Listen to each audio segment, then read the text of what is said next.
Yeah, 53. Amen. Praise the Lord. Okay, glory to God. Thanks God. And thanks God. Okay, Isaiah 53 verse 1 to 5. Read again. Who hath believed our report, and to whom is the arm of the Lord revealed. For he shall grow up before him as a tender plant, and as a root out of a dry ground. He hath no form nor comeliness. And when we shall see him, there is no beauty that we should desire him. He is despised and rejected of men, a man of sorrows and acquainted with grief, and we hid as it were our faces from him. He was despised and we esteemed him not. Surely he had borne our griefs and carried our sorrows, yet with the disdain stricken, smitten of God and afflicted.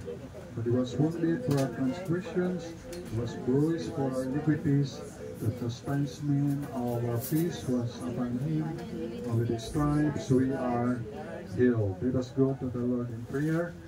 Our God, our loving Father in heaven, thank you po na marami sa araw na to. Salamat, sweet Holy Spirit, sa inyong salita. Help us, help me. Forgive our sins, cleanse our heart. Thank you, Father, sa forgiveness. Bless your word, bless your people. Maabot ang spiritual needs nila dito sa outside and sa online. In Jesus Christ's name we pray. Amen. Thank you, please be seated. Ang title ngayong araw na to ay na June 30. June 29. Alam ko kasi June 30, na-recommission kami sa Bethany, Makati, Pastor Nable, June 30, so 1 year ago. So first Sunday natin dito panimbaon ay July 7 last year. So July 6, ating first church mission anniversary. Pag-pray nyo at magkaroon tayo ng blessing sa Panginoon. So ang title ay Our Suffering Savior. Our Suffering Savior. So ang ating Savior na nagsasuffer, or ano sa Tagalog na suffering, yung nag-aantos sa Bisaya pa, no? Naghihirap na ating Savior. So alaman naman natin kung sino ang dahilan kung bakit nag-suffer ang ating Savior, because of the people na sa kasalanan. Okay? So alam niyo, ito Isaiah 53 na to ay ito ano sa mga Jewish people ay hindi nila ito maintindihan gaano, unless kung i-explain sa kanila na ito palang sa Isaiah 53, ito pala ay si Yeshua kung sa Hebrew word, kung sa atin naman ay, kung sa Greek ay Jesus, kaya again sa English ay Jesus, no? So ito ay si Jesus Christ. So ito kasi ang mga Jewish people ay hindi sila naniwala sa New Testament, ang kanilangan ay Torah. Ito lang Old Testament. So, particularly ang mga Jewish people, mga bata, alam nila yung yan, yung Genesis, Exodus, Leviticus, Numbers, Deuteronomy, yun lang ang gina-master nila. Meron nga doon napanood sa YouTube mga short video na nagaparid yung mga Jewish people, mga Orthodox, no? May mga balbasan, tapos may panito. Tapos may galabas naman mga Roman Catholic Church, mga member, galabas naman talaga lang cross rin. E paglabas nila, siyempre nagsalubong sila, galabas sila, tapos may kaparid na ng mga Jewish people. Tapos nakita rin nila, nagdura din yung pano, induraan din niya yung mga kaparid na ng mga RCC. Walang image yung cross na yan RCC man yun, Protestant. Nagdura din yung matandang Jewish, mga Orthodox Jewish.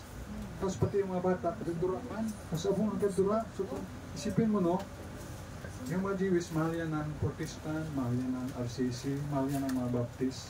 Pero itong mga ibang Jewish, hindi nila mahal yung mga so-called Christian.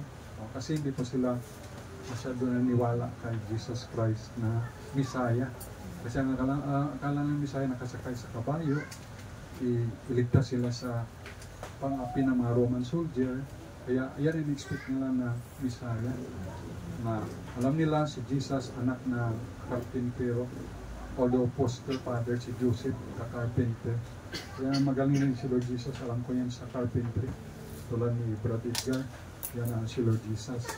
Kaya Papansin natin na ito mga Jewish na to, pag mabasa lang naman nila yung Isaiah 53, manuwa nila, kung i-explain sa kanila na yan palitunto ko yan ay si Yeshua, si Lord Jesus Christ. Okay? Si Lord, ang pangalan ni Lord Jesus Christ, o ni Lord Jesus Christ, pag sinabing Lord, it speak about deity, pagka-Diyos, Lord. Pagka sabi naman Jesus, siyempre yan si Jesus ay bilang humanity. Ang humanity ni Lord Jesus. At saka yung Christ, yan ang ministry. Kasi ang Christ means Savior. Ibig sabihin, Christos. Kung sa mga Greek, Christus, Christ, Messiah, Savior. So yan ang ministry, Savior of the people of Israel. Usually, primarily ang salvation ay para sa mga Jewish. Sa Hudyo lang, di ba? Umalala nyo sa Gospel Matthew, sa Luke, sa Mark na sabihin ni Lord Jesus ay humayo kayo sa children of Israel. Priority yung mga Jewish people. So, ano nga tawag nun sa hindi karapat-dapat na kumain yung mga Gentiles sa mga tinapay na para lang sa mga anak, sa Israelites lang ba? Ay sabi ng Phoenician women ba yun? Woman, nasabi sa kanya na tunay nga Lord nga na hindi kami karapat-dapat, pero may nahulog naman dun sa mga momo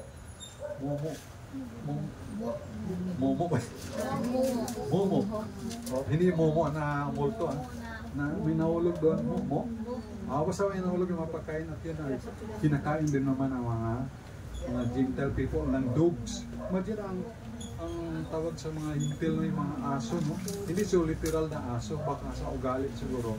Ugaling aso lang siguro, siyempre mga Gentiles hindi kinikilala yung Diyos ng Israel.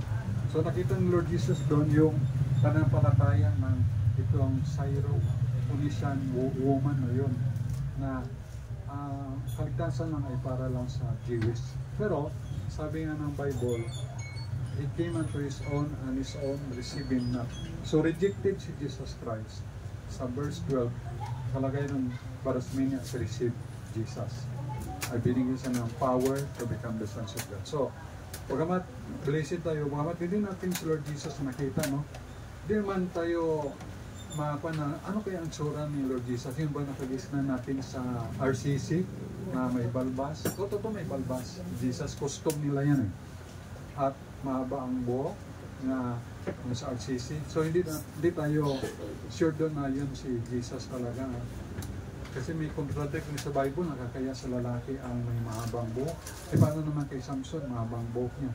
Siyempre iba naman kay Samson, mayroon siyang nasa right, baw yun na hindi magpaputol. May mga naman yun. So, pero importante lang, Jesus of the Bible atin. Okay? So, kaya ang mga Jewish people, hindi sila naniwala sa Jesus of RCC dahil idols para sa kanila. Hindi kasi naniwala sa mga idol, yung mga Jewish people.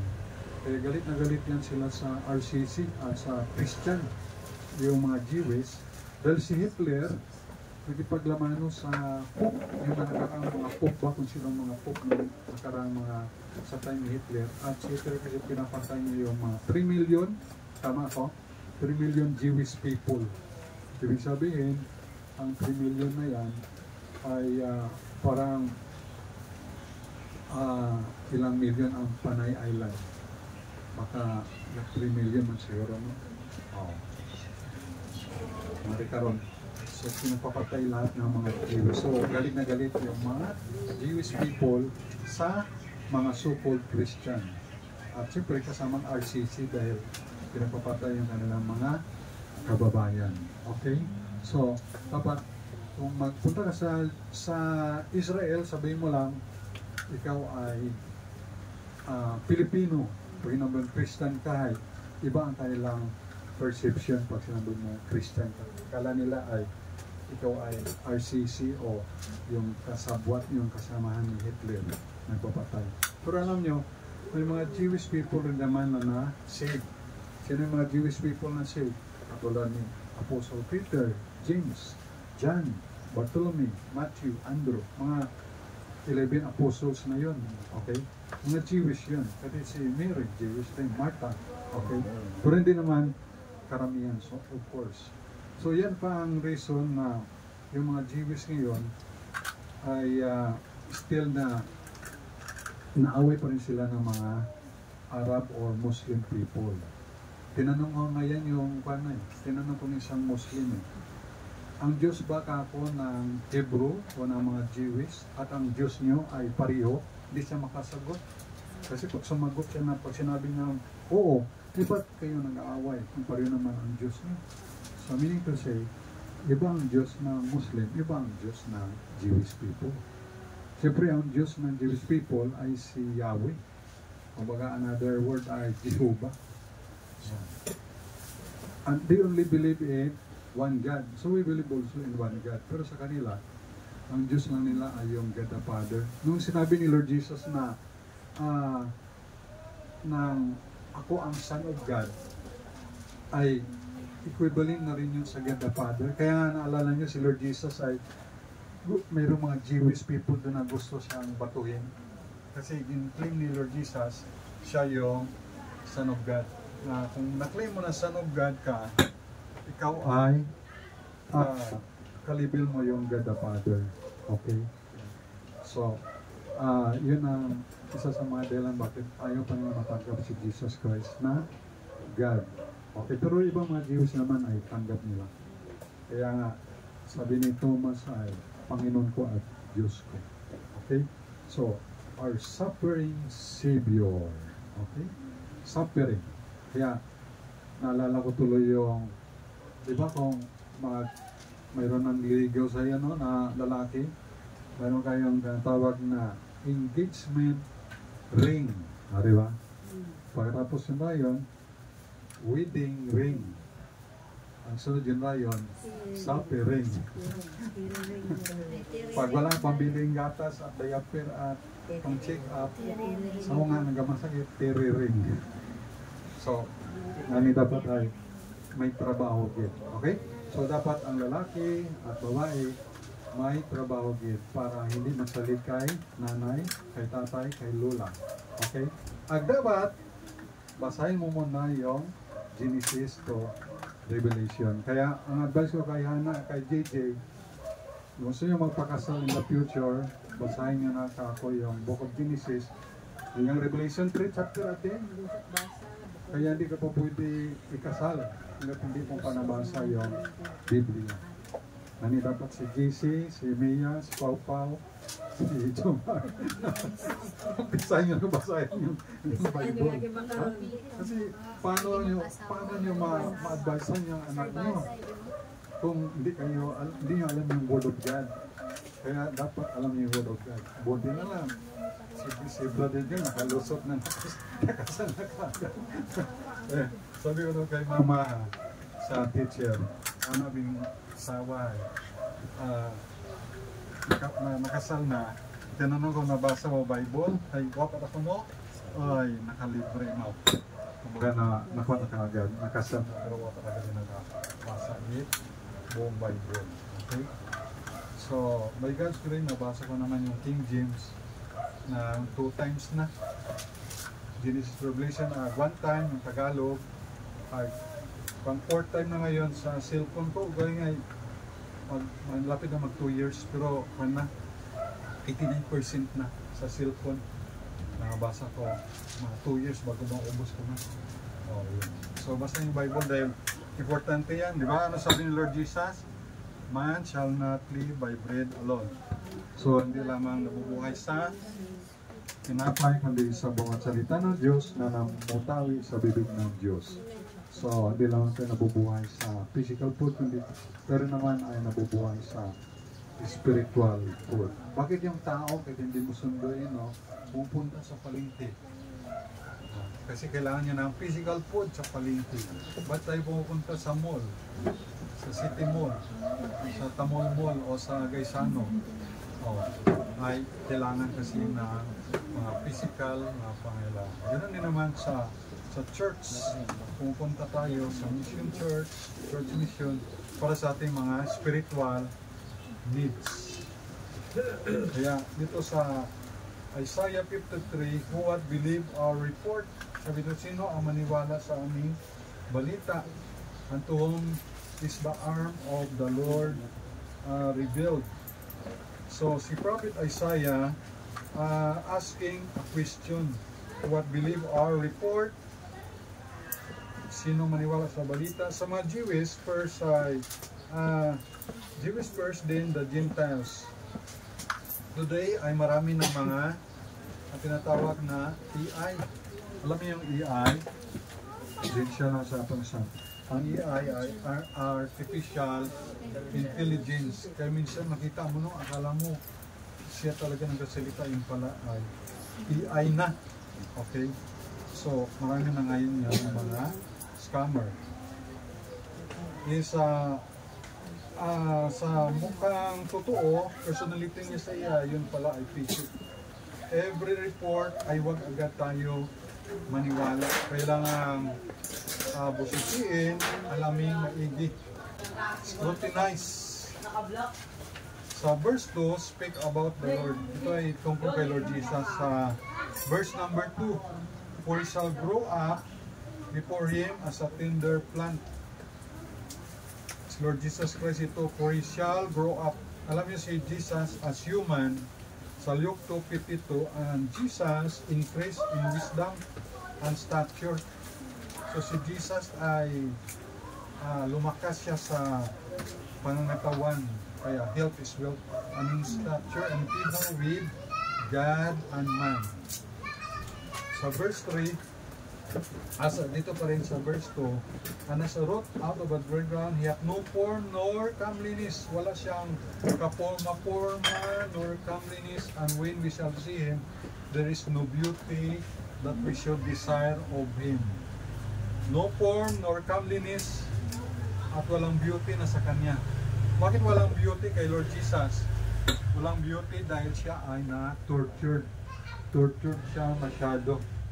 Yung kanyang katawan, ibis puro ng ginto ang nilagay sa kanyang noo, sa kanyang ulo ay puro ng tinik na ang haba pa nun ay malamang mga sobra 1 inch yun, no? 1 inch o 1.5 inch at puro ng tinik, at siya ay pinagpapalo at mayroong dugo sa kanyang buong ulo hanggang sa katawan. Talagang na-deform ang kanyang mukha. Blood over his face and body, deformed face because of na-deform, baka sinampal siya. Sampal niya mga Roman soldier, suntok, binuraan pa siya, at iba pa. Imagine yung suffering ng ating Savior. Kaya wag natin yung i-take for granted ang ginawa ng Panginoong Hesus. Kung wala si Lord Jesus ay wala tayong kaligtasan. Kaya napaka-special tayo sa Panginoong Hesus. Mapalad niya tayo dahil nakakilala tayo kay Lord Jesus. Paano gali yung mga tao doon sa Africa, doon sa mga kabundukan, no? Hindi nila, kahit doon sa Thailand, sabi ni Missionary Ribot, ay hindi kilala si Jesus Christ. Kilala doon si Pacquiao at saka yung Coca-Cola.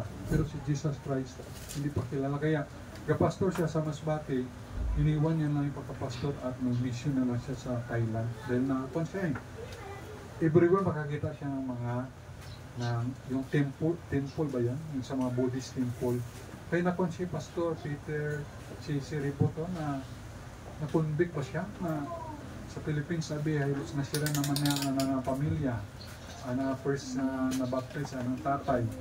Kaya nagkuha na lang siya, nag-decide na mag-mission na lang sa Thailand. At maganda pala sa Thailand ng kung ikaw ulit teacher, ay ginakabig ka pala sa Thailand na pinaka-matalino ka galit. Pag teacher pala profession mo, mapunta ka sa Thailand, ay mataas galiro pagtingin sa mga teacher sa English sa Thailand.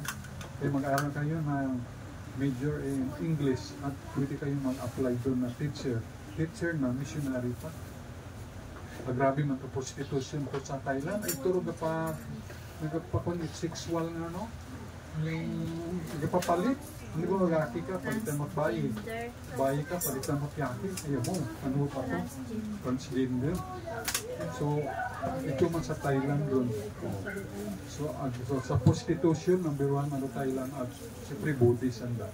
Nangyay, So, kung abo ang mana akong katawan, no? Sa bata, eskulahan ko sa English major. Sa bata, ipadala ko sa Kim Jong, sino ba yun sa North Korea? Kim Jong Un. O sino ba yung president? O.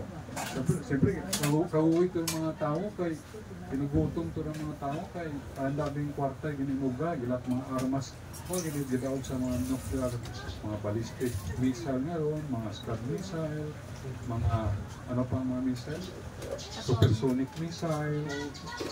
Ay, siyempre ron mga tao ginigutom ron ay imbes na nagbakat pagkaon nila.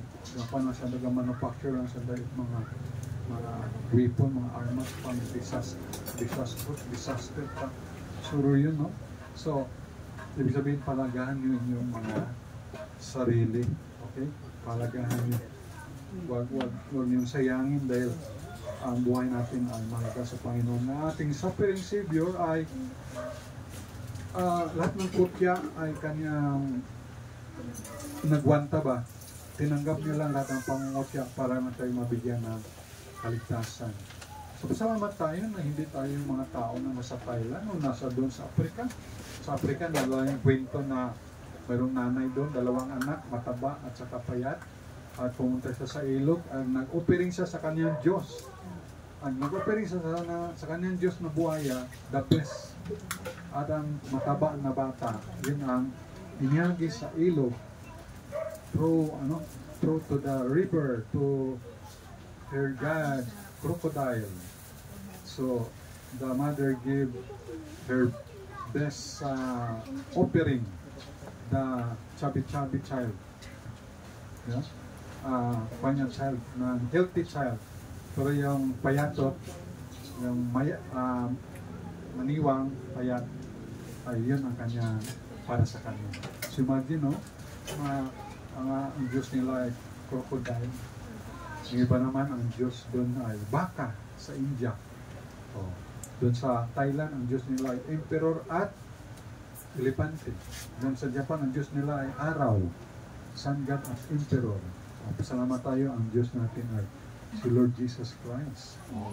Jesus Christ of the Bible, kasi marami rin, may mga Jesus rin kasi yung iglesia, meron rin silang Jesus. Pero ang Jesus nila hindi Diyos. Ating Jesus, Diyos. Yung Jesus naman ng saksi, small God. Ang Jesus naman ng Mormons, ay hindi rin Diyos na kasing equal ng God the Father. Ando lang yung puro sa Ama lang. Pero ang Jesus natin ay co-existing, co-powerful like God the Father. Okay? We believe in one God and 3 persons, Father, Son, and Holy Spirit. So yan ang kanilang Jesus pa natin. Jesus ay Jesus Christ of the Bible. Lord Jesus Christ. Lord, deity, Jesus, ang humanity at ang Christ means Savior or ang ministry niya to save ang kanyang people from their sins. People of Israel, or they reject si Jesus na mga Jewish people na punta yung blessings sa atin. Kumbaga, anong tawag sa mga Gentiles? Scaton, ng mga Pilipino, pati Amerikano Gentiles ha, basta hindi audio. Ang tawag sa atin ay mga dogs, mga aso, imagine ano? Ay, pero hindi meaning na literal na aso, ibig sabihin ay mababa yung tingin ng mga Jewish people sa mga Gentiles sa atin.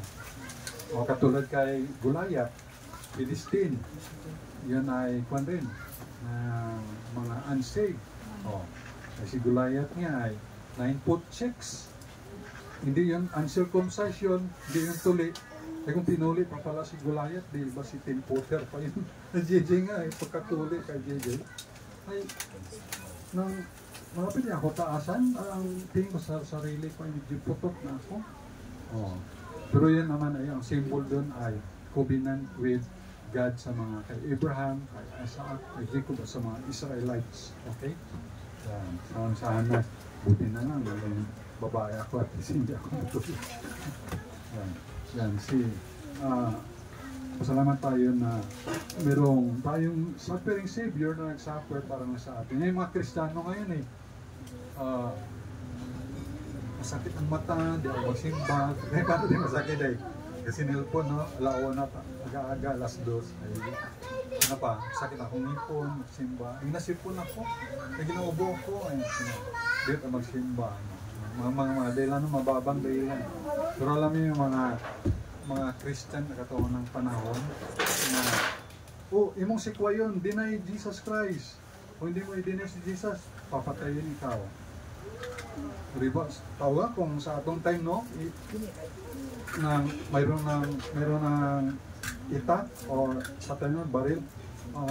Ipang ka ng baril. Aba ako, no? Oh. You should rejoice. Deny Jesus Christ. Talikdan mo si Jesus Christ. Kung talikdan mo, hindi kita babarilin. Pag si Jesus Christ ay hindi mo i-deny, barilin ka. Ano kaya ang reaction mo, no? Pag ikaw rin, no? Ano kaya siya? Pag hindi mo i-deny si Jesus, patay ka. Ano kaya ang ating mga reaction, no? O sige lang, kung patayin mo lang ako, basta hindi ko i-deny si Jesus. Sana, no? Pero kung sa actual na, ano na kaya, no? Okay lang, kasi kung mapatay, sabihin nga ng Panginoon, mapatay man ang katawan natin, huwag tayong matakot. Ang katakutan ay kung mapatay ng katawan at kaluluwa sa impyerno. Okay? Kahit hindi man tayo i-treat ng ganun ay mamamatay man gyapon na tao, di ba? 100 years from now, 100 years from now, siguro na huwag kita yan, no? 100 years from now. So ako kato ay 153 ang katawan ko. Si Ma'am Cherry ay 108. Kilo? Ha? 172. O 172 ang kato si Ma'am Cherry. May ID ka tayo 166? 168. Wala. Pin ay 150. Mag-birthday ka pala, no? Ano, no? Sa October? September. Oh. So mag 150. So wala kita kato. So pero magabot man si Lord Jesus ay no problem. So di lang natin i-deny si Lord Jesus. Pero kung sa actual kataron ay anong kayang istorya, no? Baka magbago kita. Pero sana kahit may unang gustong patyon kita ay okay lang basta kay Lord Jesus ako. Diba? Pero kung paano galing yung mga Christian ito sa North Korea. Grabe, no? Madakpan ka, mauli ka na may Bible sa Korea. Pero saan ka? Hanggang sa Apo. Ibig sabihin, ako parusahan, si JJ parusahan, pati maging unga ni JJ o ni Hana, may parusa preso rin. Bilanggo. Imagine, no? So, ganun ang sitwasyon. Ngayon doon sa Nigeria, pinapapatay rin yung mga Christian doon. Natawag rin na genocide. Pag sinabing genocide ay parang uubusin yung lahi ng Kristiyano. No? Genocide. Parang gusto rin nilang gawin doon sa Israelites. Katulad kay Haman. Kaya mabuti na lang yung si Esther, Queen Esther ay doon naging asawa ni King Ahasuerus ng Persia. Persia man ay Iran na makaroon ay libre sila dahil si Esther ay nagambao Ipay Perez ay Shal Perez. Pag-pray nyo ako, mag-ayuno kayo, harap ako sa hari, punta ako sa hari at sabihin ko, ano yung si Haman niya to na gustong papatayin yung mga Jewish people lahat. Siya ang napatay tuloy. So yun. Kaya salamat tayo sa Panginoon na wala tayo sa mga lugar na yon na sinasamba nila ang mga maling Diyos. Alam mo yung Diyos naman noong unang panahon doon sa Israel, si Mulik, maliban kay Baal at Astorit, si Mulik. Pag si Mulik, nabasa ko lang kanina, although maraming nabasa pero naging lista ko, kaya pala galit ang Diyos sa mga Israelite. Alam mo, para matalo lang ang mga Hudyo, mga Jewish people na yan. So, nabi namin ito ni aming Prime Minister. Para matalo na sila, pag sumamba sila sa kay Mulik o kay Baal o kung sino mga Diyos-Diyosan na latest, no? Pero ito abing Diyos-Diyosan na to si Baal, si Astaroth, Astarot at si Muli. Ito lang abi ay mga sa Old Testament pa. Pero tingnan nyo, ang magalit ang Diyos dito kay worship sila kay Molech sa Jeremiah 32, Jeremiah 32, 31. Ano ba sa Jeremiah? Jeremiah 32. Amas ano dahilan magalit ang Diyos sa mga Israelites noong unang panahon? Jeremiah 32 verse 31. 32. From Jeremiah chapter 32 to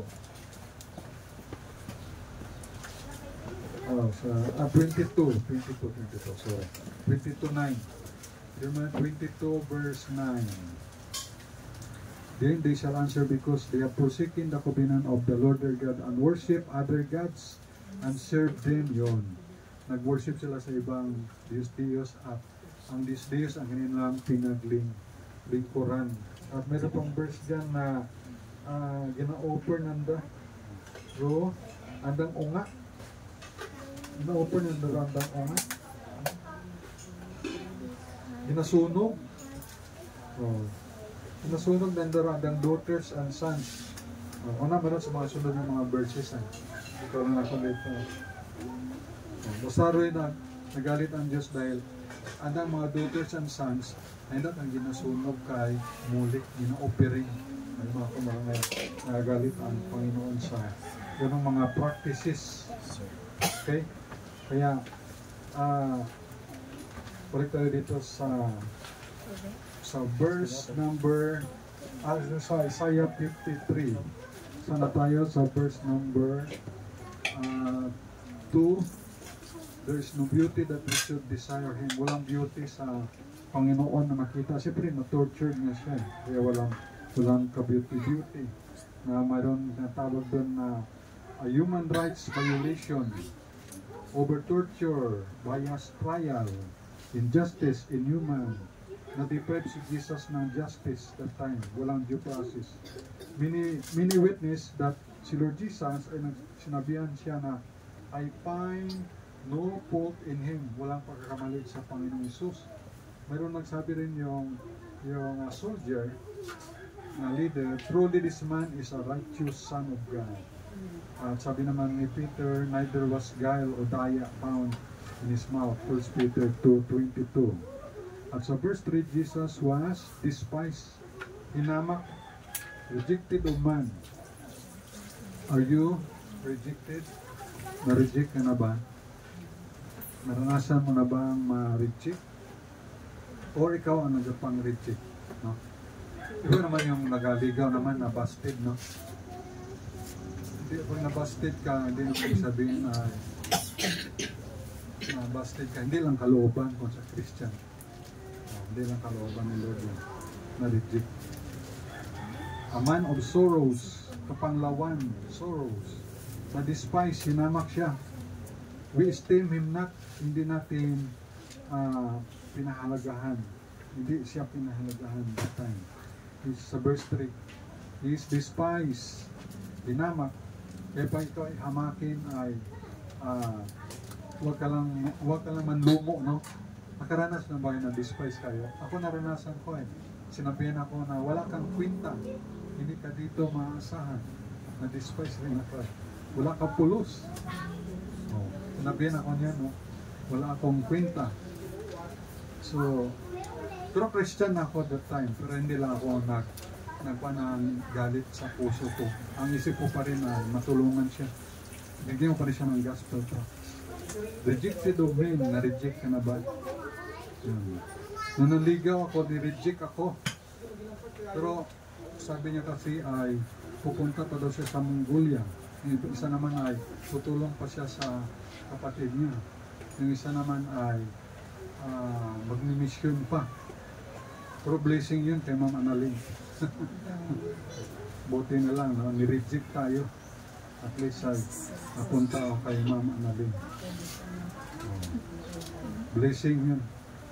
Ay kung tinanggap nila ako, di walang Hana at walang JJ. So praise the Lord na blessing na reject. Nireject. Kaya pag nireject ka ay nireject ka to, ay nag-suicide na lang kung ako naman, nagpatiwa ka na pagkamatay ako. Pero hindi talaga nun.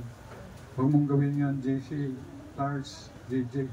Pag nireject ka ng babae, tuloy pa rin dahil marami namang babae.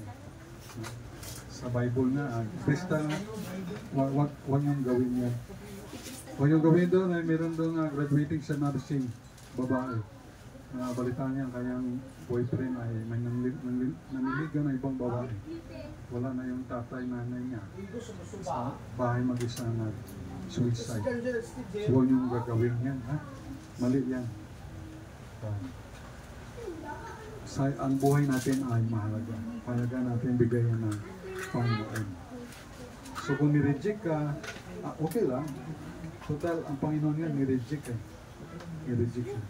Pag reject niya, pag kamatis na bulok, tinatapon yan. So pag nireject tayo, huwag tayong malungkot. Okay lang. Importante ay, huwag tayong ma-reject ng Panginoon. Amen? Importante, huwag tayong i-reject ni Lord Jesus. Yan ang malaga. Galit ba ng lahat ng tao ang mundo sa atin? Okay lang, huwag lang magalit ang Diyos. Ano lang yun, di ba? Importante, kaibigan natin ng Panginoon. Ang nakakalungkot, tanggap ka ng mga tao, bida ka sa mga tao, kakilala mo, kaklase, sa pamilya, katrabaho, tanggap ka nila, bida ka sa nila. Pero ang Diyos naman ay galit na galit sa iyo, yun ang nakakalungkot. So hindi bali magalit sila sa iyo, magalit sila sa atin. Importante ang Panginoon ay natutuwa sa atin at sa iyo. Nabibigay ka ng gospel tracts. Tutuwa ang Panginoon yan, nagsishare ka ng gospel. Natutuwa si Lord Jesus, tutuwa ang Holy Spirit. And lo, I am with you always, even unto the end of the world. So by God's grace, no, nakabigay na tayo ng gospel tracts na for 1 year, 1,097. Oh, 1,097. Dito sa Aklan yun, yung iba naman, siyempre doon sa Maynila, kung ako nakapunta, doon sa, daming, usually doon sa, Manila Bay, nandun kami, daming mga tao doon, tapos naisip ko, medyo ako nagapanupod yung gospel tracts. Doon gali sa Manila Bay, every Friday yata, sa third day, higapon, sa natuka fireworks display, ito sa siguro ababong kapasyal to, ay ito sa Pasay City yun, no? Or Manila, basta mga boundary, ay parang, pag namin, pero sunset, yun. Ay isip ako, pinupod ako gospel tracts. Huwag naman ako nakikita yung mga soul winner o mga baptist na panupod. Ay kubabo ang tawo to. Ito nga ako sa PICC, pagka-graduate ito ni Joseph sa Batuy. Graduate about B-Psychology sa CAP, College Assurance Plan. Graduate mo. O, graduate niya si Ricalin kahapon. O, by God's grace, no? Nakagraduate ng mga to sa PICC. Ang panupod ba na gospel tracts to? Bakit kaya panupod nga, no? Kapaabong tao, no? Munti ko na mabigyan pa ng gospel tracts ko si Akiko Thompson. Kilala nyo? Tag-Olympian. Tag-sa-swimming. Akiko Thompson. Ay, pero magulang ng mahanga. Pero mukhang nag-gin mga na-edad siya mga 50 plus. Ay, nabigyan ko man ko tayo gospel tracts. Ay, galing ay nakabanggit na nabi pa sa mga Bible verse. So naisip ko iba si Christian ng mga kondraya. Walang, siyempre kapapicture pa siya, wala ko lang pagulat lang na. Pero mayroong billiard nga nga paano si Django Bustamante ay friend bata rin sa mga kibahan, champion man si Django Bustamante. One time na to sa may mall sa Manila ay nabigyan naman ng gospel tracts. Pati yung balita yung dati sa ABCBN, Tagati. Bukod yung si James Baboy, isa pa. Lipat ako sa Magyo Tisoy ma. Naglipat mo sa Channel 5. O naglipat mo sa anak INC. Yan ang bigyan ko mo.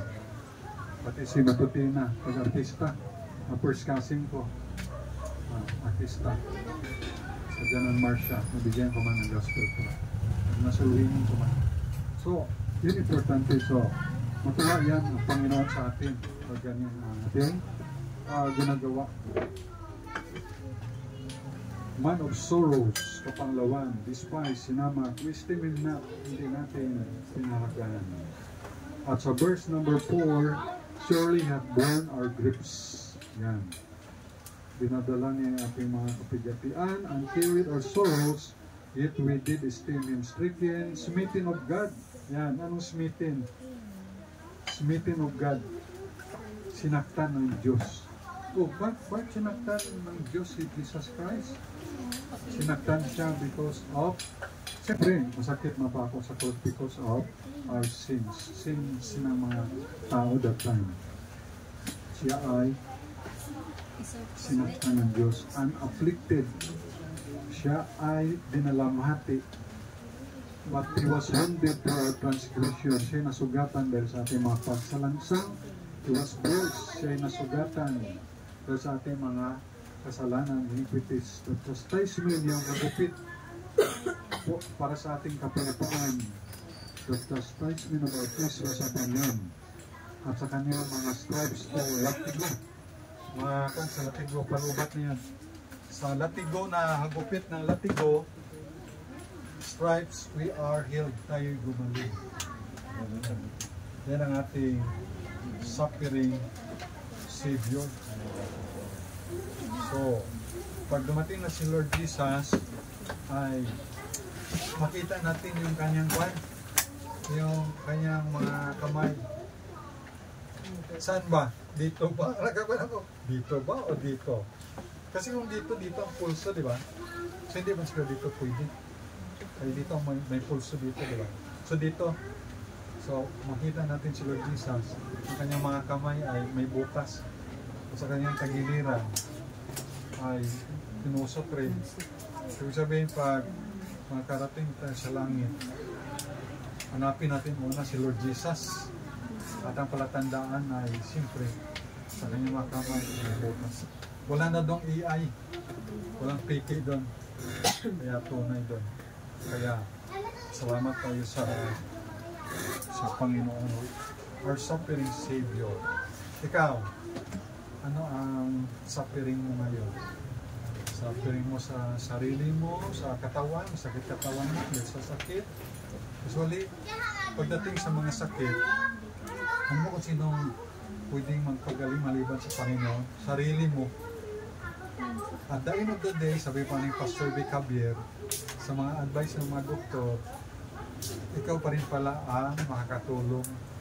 At yung sa kusina lang pala ng isang pang kapitbahay ko, ang gamot pala sa kusina lang. Ibig sabihin sa kusina, nandun ang gulay, prutas, kanin, pagkain. So, ibig sabihin, sa lifestyle mo mismo, ikaw rin pala ang magpagaling. Kasi, isipin mo kung ikaw may hapo, ang dami mo mang pinapasok ng mga gamot sa katawan, at mga tusok, ang mga pausok.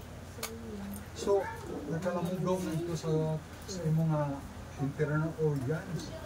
Tapos maintenance lang, tapos hindi ka maring-maring gagaling.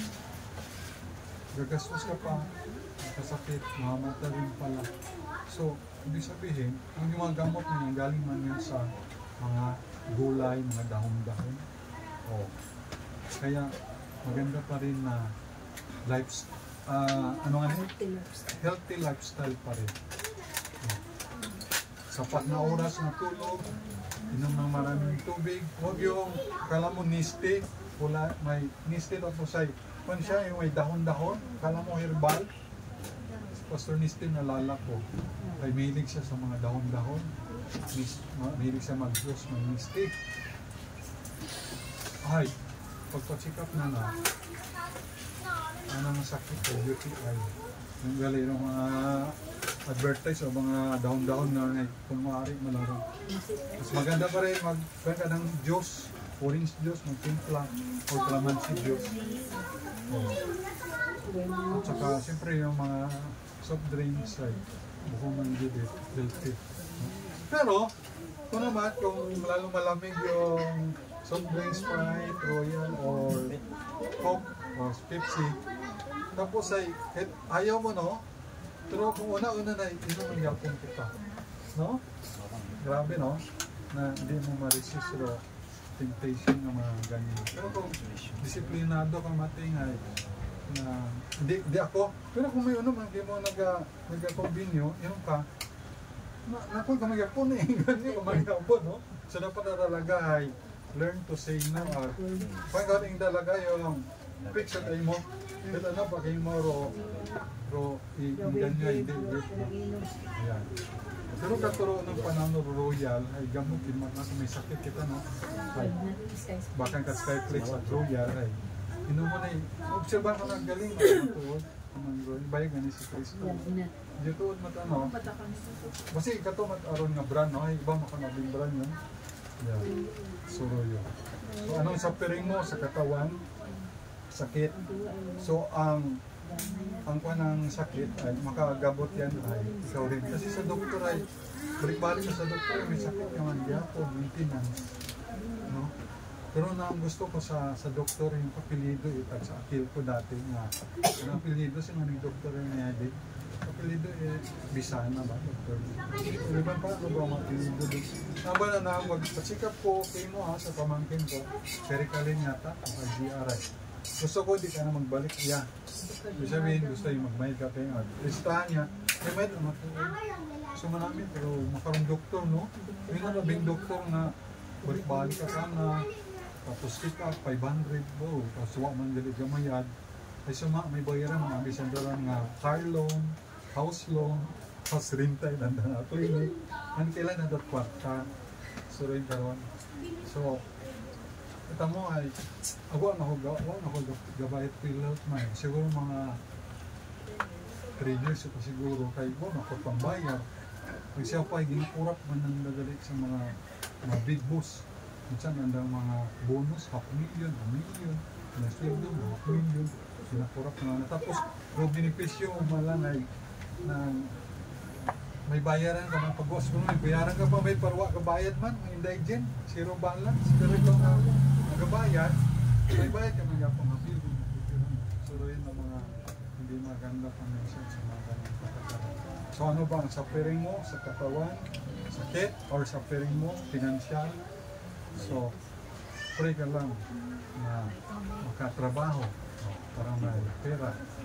Ano pa? Sa kapitbahay, sa pamilya, ano ba mga suffering? Ano mga suffering? Sa mahal gasolina, sa gira, gagira sila. Ano mga suffering natin? Or gawa ng ni Satan. Pero tandaan nyo, ang ating Savior, si Lord Jesus, matindi ang kanyang suffering. So lang natin i-take for granted yung kanyang suffering, amen? Tandaan natin ang Panginoong Isus ay hindi nag-quit by God's grace. Paano na lang kung nakuha si Lord Jesus, no? Na-challenge siya dun sa cross. Sabi ng manakaw sa kaliwa, kung ikaw ang anak ng Diyos, iligtas mo sarili mo at iligtas kami. Ay pwede si Jesus magtawag at angels ay isang ka-batalyon na angel. No? Pero hindi siya nagpadala sa sulsul na yun ng sa kaliwang mga maliban nun sa gausyoso, ligtas niya sarili niya. Pero sarili niya, may kayang ligtas. Diba? Mabuti na lang. Ay kung makuha si Lord Jesus yung katulad sa ibang tao na madaling mapikon, no? Mabuti lang ang Panginoon ay hindi pikon, hindi siya nandala sa sulsul. Di wala sana tayong kaligtasan. Mag-suffering talaga tayo doon sa impyerno. Pero because of the suffering of our Savior, the Lord Jesus Christ, ay meron na tayong victory. Okay? Although, dito sa Pilipinas, tayong mga Christian, hindi naman tayo nagsasuffer, unlike dun sa Nigeria. Kung mapanood nyo sa Christian Broadcasting Network, no, CBN News, makita nyo na may mga news doon, pero hindi yung news sa mga ABS o GMA, wala yan. Mga CNN, wala. Talagang tinatago nila ang mga Christian, pinapapatay doon sa Nigeria, sa India, maging doon sa Iran or sa North Korea, sa China. No? So, nagsasuffer doon sa Vietnam, nagsasuffer doon ang mga Christian. Pero tayo dito, ating suffering lang dito ay slight lang. Pero sana ay kahit slight lang, magpatuloy din sa Panginoon. Sila matindi ang suffering nila, pero damo nga sila naging strong sa Panginoon, even sa China. underground churches. So our suffering Savior, the Lord Jesus Christ. So huwag natin take for granted ang kanyang suffering, kundi i-cherish natin at kung maraming tayong suffering, it's a part of our Christian life. So amen. So to God be the glory. Let's pray. Our God, our Father in heaven, thank you po sa inyong salita at sa reminder, our suffering Savior, na walang kagandahan sa Panginoong Isus, sa kanyang itsura, because of the torture and everything na mga inabot na mga palo, suntok, sampal, dura, and everything, Panginoon, pero tinis ng aming Savior yun, ang Panginoon sa Kristo, para lang mabigyan kami ng kaligtasan. So, ang mga suffering meron kami dito sa buhay dito sa lupa, Panginoon, sa aming sariling katawan, sa pamilya, sa bahay o sa pananampalataya namin o sa aming kapwa Kristiyano and everything, sa aming lipunan, sa aming bansa, sa aming gobyerno, lahat ng yan, Panginoon, na wala sa kalingkingan. Nasabi ng Biblia, for the suffering of this present time are not worthy to be compared sa glory na darating at sa Panginoon sa Kristo. Salamat, Sweet Spirit, thank you, Ama, sa yung salita. So ngayong umaga, meron ka bang mga suffering, personal, sa katawan, sa pamilya mo, sa mga anak, sa mga apo, sa trabaho, sa loved ones, sa ating bayan, sa mga Christian, and everything, meron ka bang mga suffering ay ipanalangin mo sa Panginoon. Kung wala man tayo dito malaking space para sa altar call, ay pwede kang mag-pray. Pray kahit mga within 2 minutes, ay pag-pray mo ba naman yung mga suffering mo, ilapit mo sa Panginoon. Sabi ng Panginoon, casting all your care upon Him, for He careth for you. Ang mga burden mo, ilapit mo sa Panginoon. Spiritual, material, financial, salvation, mga